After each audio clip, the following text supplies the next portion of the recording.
தமிழ்நாட்டில் இன்று அதிகபட்சமாக வேலூரில் 108 டிகிரி ஃபாரன்ஹீட் வெப்பம் பதிவு.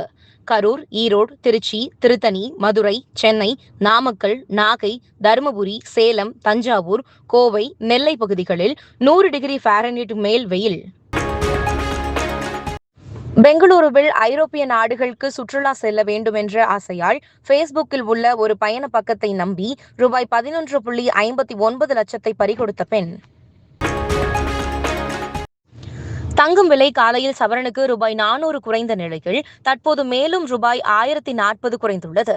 ஒரே நாளில் சவரனுக்கு ரூபாய் 1440 குறைந்து ரூபாய் 1,11,360க்கு விற்பனை. கிராமுக்கு ரூபாய் 180 குறைந்து ரூபாய் 13,920க்கு விற்பனை. போதைப்பொருள் கும்பலை ஈவு இரக்கமின்றி ஒடுக்க நாங்கள் உறுதியுடன் இருக்கின்றோம். மும்பையில் சர்வதேச போதைப்பொருள் கும்பலுக்கு எதிராக அதிரடி நடவடிக்கை எடுக்கப்பட்டுள்ளது.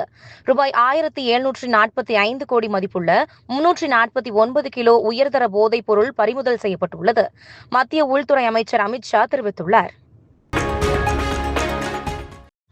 மத்திய பிரதேசத்தின் நர்மதா ஆற்றின் பார்கி அணையில் நேற்று 30 பேருடன் சென்ற சுற்றுலா படகு கவிழ்ந்த விபத்தில் 2 பெண்கள் உட்பட 6 பேர் உயிரிழப்பு. தண்ணீரில் விழுந்த 15 பேர் நீந்தி உயிர் பிழைத்த நிலையில் மாயமானவர்கள் தேடும் பணி தீவிரமாக நடந்து வருகிறது. அனைத்து புதிய மடிக்கணினிகளும் சார்ஜ் செய்வதற்கு குறைந்தது ஒரு USB-C போர்ட்டை கொண்டிருக்க வேண்டும் என்ற விதியை கட்டாயமாக்கியது ஐரோப்பிய ஒன்றியம். மேலும் புதிய மடிக்கணினிகளில் சார்ஜர்கள் இணைந்து வழங்கக்கூடாது எனவும் உத்தரவு. மின்னணு கழிவுகளை குறைக்கவும் பழைய சார்ஜர்களை பயன்படுத்த ஊக்குவிக்கவும் இந்த விதிமுறைகள் அமல். வணிக பயன்பாட்டிற்கான கேஸ் சிலிண்டர் விலை உயர்வு காரணமாக ஹோட்டல்களில் உணவுப் பொருட்களின் விலை உயரும் அபாயம். சென்னையில் வணிக பயன்பாட்டிற்கான சிலிண்டர் விலை ரூபாய் 990 உயர்ந்து ரூபாய் 3,237க்கு விற்பனை. தனது இன்ஸ்டாகிராம் பக்கத்தில் ஒரு விளம்பர பதிவிற்கு ரூபாய் 12 கோடி வரை கோலி வருமானம் ஈட்டுவதாக தகவல். ரொனால்டோ மற்றும் மெஸ்ஸிக்கு பிறகு இன்ஸ்டாகிராமில் அதிக வருமானம் ஈட்டும் 3வது வீரர் கோலி. மேலும் ஒரு எக்ஸ் பதிவிற்கு ரூபாய் 2.5 கோடி பெறுவதாக இன்ஃப்ளூயன்சர் மார்க்கெட்டிங் ஹப் தகவல். OnePlus மற்றும் Realme நிறுவனங்கள் ஒன்றாக இணைந்து செயல்பட உள்ளதாக தகவல் வெளியாகியுள்ளது.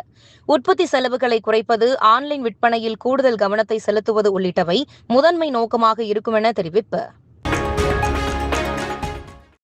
கூகுள் டிரான்ஸ்லேட் செயலி 20 ஆண்டுகள் நிறைவு செய்ததன் விதமாக உச்சரிப்பு பயிற்சியும் வழங்க உள்ளதாக அறிவிப்பு.